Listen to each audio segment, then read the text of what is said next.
Assalamualaikum warahmatullahi wabarakatuh. Selamat pagi semua. Kembali lagi dengan saya Faiza Shihab dalam matoknya Statistik Ekonomi Bisnis untuk bab kelima, yaitu mengenai Discrete Probability Distribution. Adapun dalam bab ini kita akan sebenarnya membahas beberapa topik, yaitu random variables, developing discrete probability distribution, expected value variance, binomial probability distribution, Poisson probability distribution dengan hypergeometric. Namun karena kita akan lebih fokus ke salah satu topik saja, yaitu binomial probability distribution, di lain hari saya akan membuatkan video untuk konsep-konsep yang lainnya. Saat ini kita akan masuk langsung ke dalam binomial probability. Di sini pengertian dari binomial adalah pada saat kita melakukan suatu eksperimen, konsep dari binomial itu memiliki suatu 4 konsep mendasar, yaitu yang pertama, pada saat kita melakukan suatu eksperimen atau percobaan, hasil dari experimental outcome-nya itu memiliki n percobaan yang sama. Yang kedua, outcome-nya atau hasil dari eksperimen yang dihasilkan itu hanya memiliki 2 kategori, yaitu sukses atau yang dilambangkan dengan notasi P, dan gagal yang kita lambangkan dengan 1 min P atau terkadang lambangnya diganti menjadi Q. Probabilitas sukses atau probabilitas yang ditanyakan di soal itu akan dilambangkan dengan notasi utama, yaitu adalah notasi P, dan eksperimen yang dihasilkan ini bersifat independen. Jadi kalau kita melakukan percobaan itu 2 kali, antara percobaan pertama dan percobaan kedua itu tidak saling mempengaruhi atau yang kita sebut dengan independen. Oke, jadi kalau kita masuk dalam binomial, yang harus kamu perhatikan adalah kamu harus mengetahui dulu konsep dari notasi P-nya. Untuk rumusnya, pada saat kita ingin mengetahui berapa sih nilai dari probabilitanya atau nilai kemungkinannya, itu dilambangkan dengan fungsi yang kita sebut dengan fx. F di sini adalah fungsi yang kita sebut dengan binomial probability fungsi. Itu adalah fungsi dari x, di mana x di sini adalah banyaknya sukses ataupun banyaknya konsep dari P. Kalau untuk P, notasi P itu adalah notasi untuk suksesnya. N di sini adalah banyaknya percobaan yang dilakukan, di mana di sini untuk tanda seru ini adalah lambang dari faktorial. Contohnya kalau kita kembali sedikit mereview untuk faktorial, 3 faktorial itu akan sama dengan 3 dikali 2 dikali 1. Kemudian 4 faktorial itu adalah 4 dikali 3 dikali 2 dikali 1. Namun hal ini bisa kamu langsung tidak perlu hitung satu persatu seperti ini, karena dalam fungsi kalkulator itu ada fungsi faktorial. Kalian gunakan kalkulator saintifik ya, cari di Google Store, di App Store ataupun di Play Store itu ada. Kalian download dan itu gratis. Oke, untuk pelambangannya, fungsi dari binomial probability itu adalah n faktorial dibagi x faktorial dikali n min x faktorial dikali P atau nilai probabilitas dari sukses tadi pangkat x, kemudian 1 min P dipangkatkan n min x. Dalam soal yang sama, jika kamu ditanyakan expected value, rumus dari expected value atau rata-rata dalam konsep probability distribution itu kita sebut dengan expected value atau AX. Itu adalah, kalau kita lihat di sini ada lambangnya adalah lambang mu, tapi rumusnya cukup tinggal kalian kalikan N dikalikan P. Kemudian kalau untuk variance di sini lambangnya adalah tau kuadrat. Rumusnya adalah N dikali P dikali 1 min P. Untuk standar deviasi sama ya, standar deviasi itu adalah akar dari variansnya. Karena itu dia adalah akar dari N dikali P dikali 1 min P. Kita akan langsung masuk ke contoh soal saja. Contohnya adalah seperti ini. Bila kita melakukan percobaan dengan mengambil 2 buku acak, yang kamu harus perhatikan di sini, eksperimennya adalah 2 buku. Pertanyaannya adalah A, gambarkan diagram pohon dari persoalan binomial di atas. Oh, di sini soalnya ada kurang lengkap ya. Bila kita melakukan percobaan mengambil 2 buah buku, pertanyaan yang lengkapnya adalah hasil produksi dari suatu buku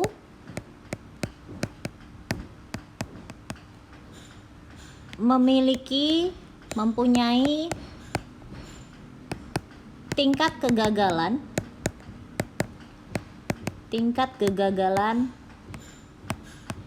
atau retur sebesar 1%. Nah, ini ada kekurangan soal ya.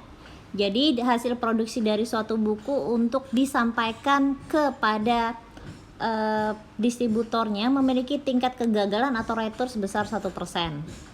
Lalu pernyataan keduanya adalah yang ini. Bila kita melakukan percobaan dengan mengambil 2 buah buku secara acak, kita disuruh menggambarkan diagram pohonnya itu seperti apa. Kemudian soal yang B-nya adalah berapa banyak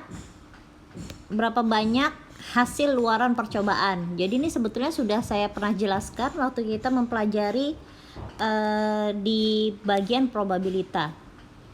Kamu disuruh mencari tahu hasil luaran percobaan atau bahasanya experimental outcomes result saat ternyata 0 buku retur. Arti dari 0 buku retur berarti tidak ada yang diretur atau tidak ada yang gagal bukunya. Kemudian kalau kamu melakukan percobaan dari 2 buku tersebut, ternyata dari 2 buku tersebut ada 1 buku yang diretur. Kira-kira percobaan itu munculnya berapa kali ya? Atau yang kedua, yang terakhir adalah 2 buku diretur. Udah kamu menyobanya bukunya 2 buku, ternyata ada 2 yang diretur. Nanti akan saya jelaskan lebih spesifik ke hal yang berikutnya. Kemudian yang C, kamu disuruh ngitung probabilitas. Jadi kalau ada probabilitas di sini, kamu sudah harus masuk dalam konsep fungsi X atau fungsi probabilitas dari binomial. Ditanyakan fungsi probabilitas saat yang diretur itu adalah 0 buku, 1 buku, dan 2 buku. Jadi kamu akan menghitung ada 3 fungsi probabilitas di sini. Lalu pertanyaan yang D, kamu akan disuruh menghitung probabilitas jika ditemukan paling sedikit 1 buku retur. Jadi paling sedikit 1 buku yang gagal. Kemudian pertanyaan yang E yang terakhir itu adalah kamu disuruh menghitung expected value variance dengan standar deviasinya. Oke, sekarang pertanyaan yang A. Diagram pohonnya bagaimana? Jadi kalau kita mau kembali dengan konsepnya, konsep dari retur itu sendiri, tadi kalau kita lihat dari soal, returnya itu adalah di angka 1%. Karena itu di sini ada retur, kita anggap lambangnya adalah R. Nilainya tadi adalah 1%. 1% itu atau yang kita tahu adalah 0,01. Jadi pada saat kamu membicarakan suatu buku di sini, kamu disuruh bikin diagram pohon, tentunya ada 2 kemungkinan dong. Kemungkinan 1 itu adalah diretur, kemungkinan 2 itu adalah tidak diretur. Nih kita lambangkan T, di sini tidak diretur atau baik ya bukunya, tidak gagal. Jadi kalau kita membicarakan kemungkinan pada saat kamu melakukan suatu percobaan, pada saat kamu pengundian pertama bisa jadi diretur nih, muncullah R yang bertolak belakang dengan kemungkinan keduanya, yaitu adalah T. Di sini adalah tidak diretur. Kemudian karena kita melakukan percobaannya 2 kali atau ada 2 buku di situ, yang retur di sini kita pecah lagi, ada 2 kemungkinan lagi dong, yaitu adalah retur dan tidak retur. Karena itu kalau kamu lihat bagaimana eksperimental outcome-nya, dari yang pertama ini R ketemu R, maka dia akan menjadi eksperimental outcome pertama adalah RR, dimana dari 2 buku tadi ada 2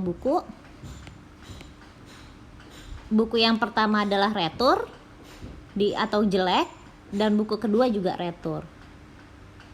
Atau kita lihat lagi bagaimana jika dengan kombinasi yang lain, pada saat dia pertamanya adalah retur, kemudian di sini yang kedua adalah tidak retur, maka hasilnya di sini adalah R dan T. Jadi dari 2 buku tadi yang kamu lakukan percobaan, ternyata buku pertama itu adalah retur atau jelek bukunya atau gagal. Kemudian T di sini adalah tidak retur atau bagus. Ini adalah bentuk diagram pohonnya ya, yang saya warnakan kuning dan biru ini adalah untuk diagram pohon itu adalah yang ini, yang saya kategorikan warna pink ini. Ini adalah diagram pohonnya. Oke, ini adalah konsep dari diagram pohon. Oke, lalu bagaimana lagi pada saat keluar yang kemungkinan kedua, yaitu adalah tidak retur atau bukunya bagus ya. Itu adalah buku pertama. Lalu kalau kamu undi lagi, bisa jadi R, bisa jadi itulah retur, dan bisa jadi yang keduanya adalah di sini ada retur, kemungkinan di sini adalah tidak retur. Tapi kalau kamu lihat yang warna hijau ini, yang hijau di sini dia akan menjadi buku pertama itu adalah tidak retur atau baik bukunya, dan yang buku kedua adalah retur atau bukunya gagal atau jelek. Itu adalah experimental outcome yang ketiga. Jadi kalau experimental outcome itu karena kondisinya adalah binomial itu adalah 2 kemungkinan, tapi kita melakukan percobaan lagi untuk buku kedua, maka panahnya ada lagi 2. Seperti itu ya. Oke, kemudian eksperimental yang terakhir itu seperti apa? Eksperimental yang terakhir itu adalah jika bukunya di sini adalah tidak retur atau bagus, dan kemungkinan kedua adalah tidak retur, maka dia akan menjadi tidak retur dan tidak retur. Jadi artinya bukunya bagus, bukunya bagus. Lalu bagaimana cara menghitung probabilitas yang ada di kolom sini? Kamu tinggal mengkalikan saja. Kalau kita membicarakan R dengan R, berarti di sini adalah angka 0,01 ketemu dengan 0,01, kamu kalikan karena kita bicarakan probabilitas. Maka ketemu angka 0,0001. Begitu pula pada saat yang ada di sini. Kamu ingin menghitung yang tidak bagus dengan yang bagus. Berarti angka 0,01 kamu kalikan dengan 0,09 agar ketemu ke RT di sini. Dia maka hasilnya menjadi 0,0099. Bagaimana untuk probabilitas dari TR? Buku yang bagus dengan buku yang tidak bagus, berarti 0,099 dikali 0,01. Hasil keduanya ini akan menjadi 0,0099. Dan yang terakhir, bagaimana kalau kedua bukunya bagus? Kemungkinannya berapa sih dari 2 buku itu dua-duanya bagus? Kita hitung adalah 0,09 dikali 0,099. Itu hasilnya adalah 0,9801. Jadi beginilah konsep diagram pohon. Tapi apakah kamu setiap soal harus menggambar diagram pohon? Itu terserah kamu. Kamu bisa mencari cara yang lebih mudah. Nah, cara yang kedua itu seperti apa? Kita kalau ingin menggunakan fungsi dari probabilitas. Kita akan masuk ke soal yang berikutnya. Ini masih sama ya. Ini saya masih tampilkan diagram pohonnya agar kamu bisa melihat itu seperti apa sih untuk soal berikutnya. Karena soal berikutnya yang ditanyakan adalah experimental outcome. Experimental outcome itu seperti apa? Pertanyaannya adalah Saat kita mengambil percobaan dengan mengambil 2 buku secara acak, yang B, pertanyaan adalah berapa banyak masing-masing luaran atau experimental outcome untuk ditemukannya returnya 0. Jadi kalau kita lihat satu-satu nih, di bagian di sini, RR berarti returnya 2, ya nggak? Sedangkan kita minta maunya returnya 0. Berarti bukan experimental outcome yang ini. Yang kedua adalah RT, berarti satu diretur, satu tidak diretur karena dia bagus bukunya. Berarti juga bukan, karena kita maunya 0 yang diretur. Berarti bukan experimental outcome yang ini. Yang selanjutnya adalah TR. Oh, masih ada yang diretur nih 1. Berarti bukan experimental outcome yang ini. Berarti experimental outcome yang untuk 0 buku adalah yang terakhir. Berarti ada berapa experimental outcome untuk buku yang diretur? Itu hanya 1 outcome. Nah, ini dia jawabannya. Untuk 0 buku yang diretur, maka ada 1 outcome-nya atau 1 hasil dari eksperimental yang dihasilkan, yaitu adalah dengan kombinasi T dan T. Oke, lalu bagaimana dengan pertanyaan yang kedua? Pertanyaan yang kedua adalah kita ingin mengetahui kalau suatu buku diretur itu eksperimental outcome-nya itu ada berapa. Jadi kalau kita mau melihat satu yang bukan diretur, kamu lihat ini direturnya 1, ini direturnya 1. Pertanyaan saya, apakah yang paling atas ini termasuk dengan 1 buku diretur? Dia tidak termasuk karena yang diretur ada 2. Jadi eksperimental outcome-nya untuk buku yang 1 diretur itu ada berapa? Ada untuk 1 buku yang diretur maka akan ada 2 outcome, yaitu RT dan TR. Oke, selanjutnya masih pertanyaan yang sama. Bagaimana jika ternyata 2 buku diretur? Berapa sih eksperimental outcome-nya? Tentunya adalah yang RR. Karena itu hanya 1 ada experimental outcome, yaitu berupa R dan R. Oke. Yang selanjutnya, bagaimana kalau kita ingin menghitung probabilitanya? Jadi kalau tadi kita mau menghitung probabilitas, kalau kamu ingat dengan penjelasan saya yang di bagian diagram pohon, tinggal kita kalikan dan kita temukan probabilitanya. Tapi ada cara lain tanpa menggunakan diagram pohon, yaitu menggunakan fungsi dari binomial probability. Dengan fungsinya adalah yang ini. Fx adalah n faktorial dibagi x faktorial dikalikan n min x faktorial dikalikan p pangkat x dikalikan 1 min p pangkat n min x. Ini akan kita gunakan untuk menghitung. Jadi kalau kamu perhatikan di sini, berapa sih nilai probabilitas saat buku yang diretur itu adalah 0 buku retur. Kalau di dalam pertanyaan di sini adalah berapa hitunglah probabilitas untuk 0 buku yang diretur, maka ini akan menjadi nilai X kamu. Dan konsep yang akan kamu pakai adalah retur. Ini adalah lambang dari P kamu. P kamu harus dari P retur. Oke, pada saat buku returnya itu adalah 0, maka di sini lambangnya menjadi F dari 0. Di mana N itu adalah mengambil 2 buku acak atau eksperimen yang kamu gunakan itu adalah angka 2.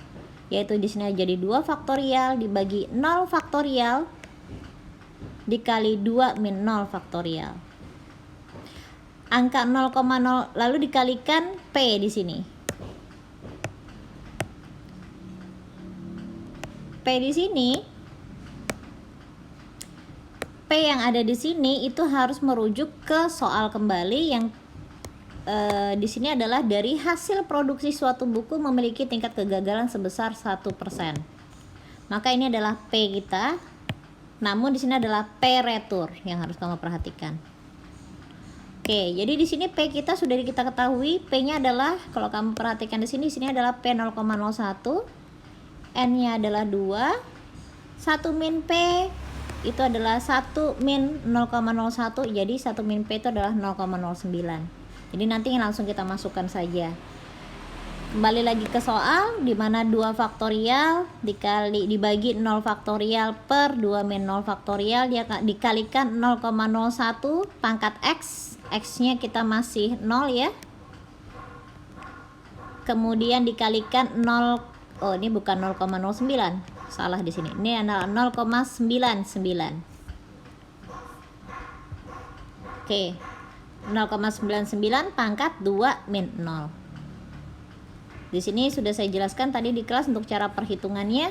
Untuk kalkulatornya kita ulangi kembali ya. Untuk kalkulatornya dia akan menjadi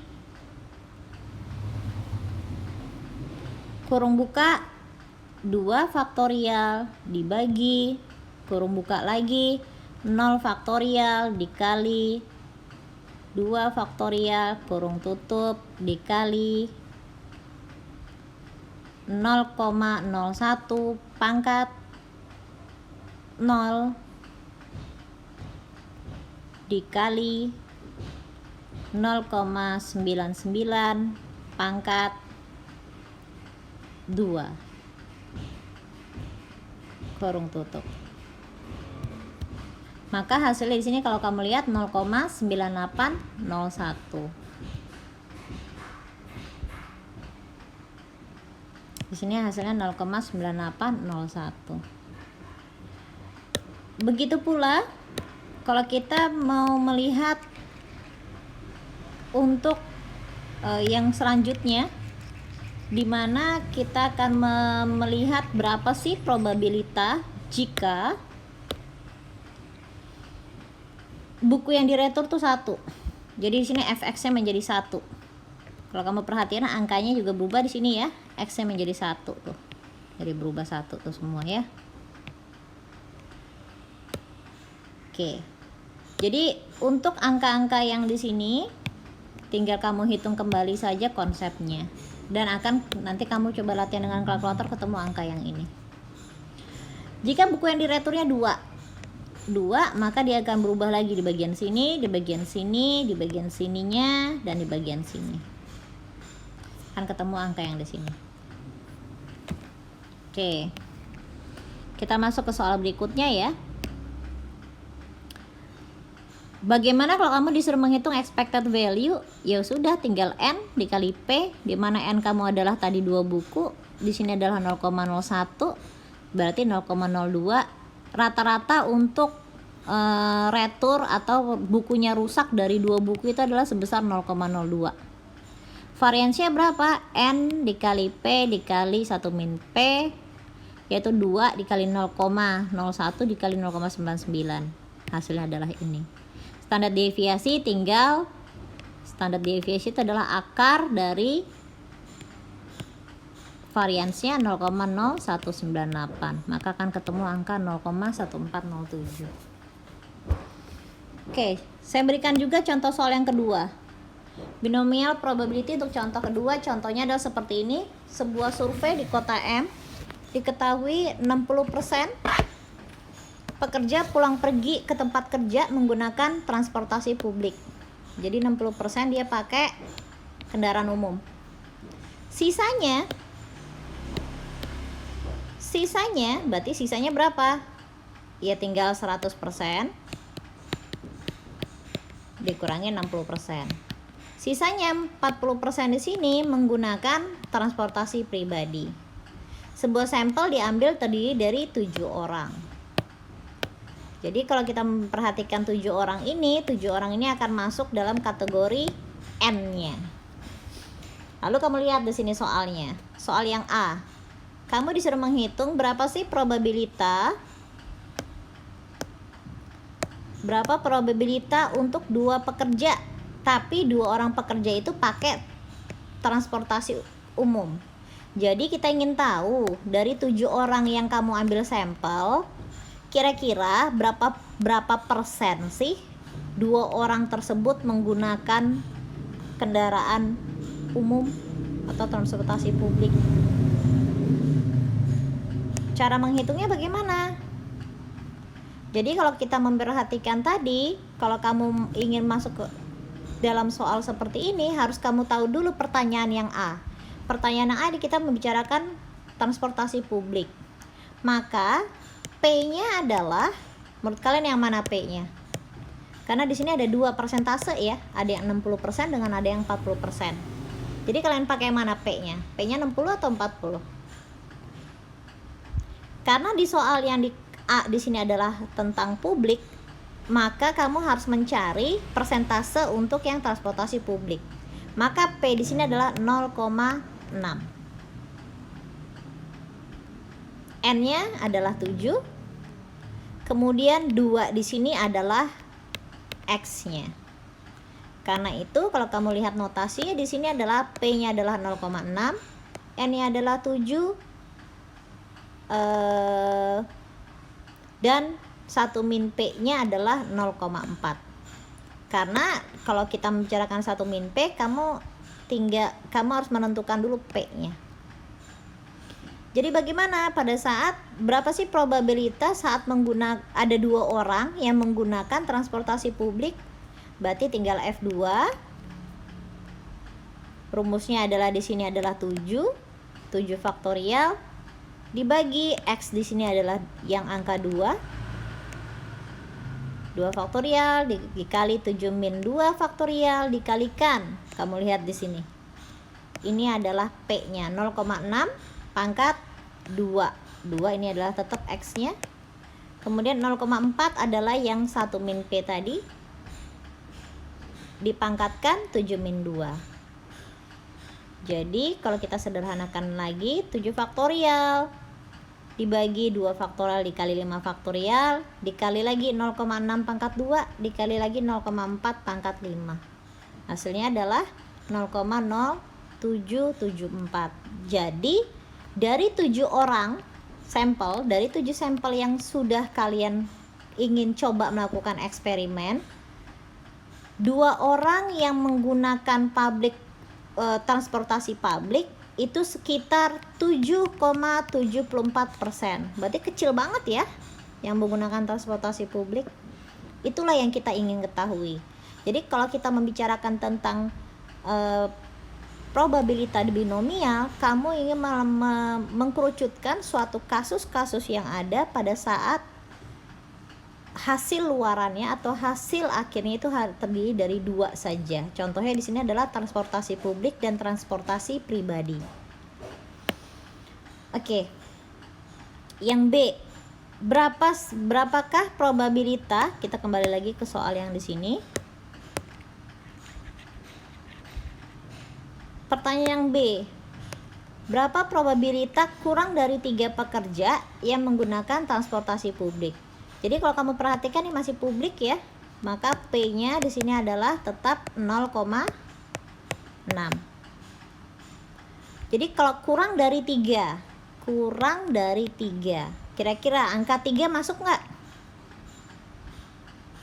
Ya, angka 3 tidak masuk. Maka hasilnya adalah bisa 0, bisa 1, bisa 2. Karena itu pada saat kita menjawab soal yang B,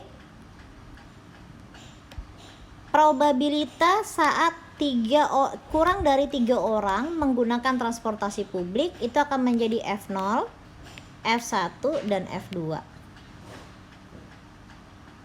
Lalu bagaimana caranya? Kita masukkan lagi. Ini yang saya lingkarkan di sini, ini adalah untuk F0. Yang saya kotakkan yang kedua di sini ini adalah untuk F1. Yang saya kotakkan di sini ini adalah untuk F2. Nanti dan saya sudah jelaskan ya di slide sebelumnya. Jadi di sini saya tidak jelaskan lagi secara detail. Jadi untuk yang di sini yang sudah disederhanakan di sini ini adalah untuk F0. Yang kedua di sini ini adalah untuk F1. Yang ketiga di sini ini adalah untuk F2. Ini adalah hasil dari F1. Ini adalah hasil dari F2, ini adalah hasil dari F3. Ketiga F0 ditambah F1 ditambah F2 hasilnya adalah 0,0947. Oke, sekarang yang C. Bagaimana pertanyaannya jika ditanyakan berapa probabilitas paling sedikit 5 pekerja? Paling dikit, konsep paling dikit itu adalah minimal gitu ya, yang sudah saya informasikan di kelas tadi. Jadi kalau minimal 5, artinya apa? 5 masuk nggak? Ya, 5 masuk. Lalu sampai berapa? Batasnya adalah sampelnya. Karena sampel kita di sini adalah 7, maka 5, 6 dan 7. Maka kamu harus menghitung F5, F6 dan F7. Karena itu di sini kalau kamu perhatikan, berapa sih probabilitas saat minimal 5 orang menggunakan transportasi publik? Maka dia akan menjadi F5 ditambah F6 ditambah F7. Hasilnya seperti apa? Ini adalah hitung-hitungan untuk F5. Yang saya kotakan kedua ini adalah untuk F6, dan yang saya kotakan ketiga adalah untuk yang F7. Penjelasan sama seperti dengan penjelasan slide sebelumnya. Jadi kalau kamu perhatikan di sini, ini adalah hasil untuk F5. Ini adalah hasil untuk F6. Yang ini adalah hasil untuk F7. Kamu harus coba hitung kembali ya, hitung-hitungannya di sini ya. Hasil dari perhitungan ini adalah 0,2613, hasil dari F6 itu adalah 0,1306, hasil untuk F7 itu adalah 0,0280. Saat dijumlahkan nilainya adalah 0,4199. Jadi probabilitas paling sedikit 5 orang yang menggunakan transportasi publik itu adalah sebesar 41,99%. Oke, untuk tugas yang akan kalian lakukan selanjutnya adalah tugas 6, di mana deadline-nya adalah Jumat ini jam 4 sore. Jangan lupa kita minggu depan akan kuis. Jika memang ada pertanyaan, kalian bisa menanyakan di hari Senin minggu depan.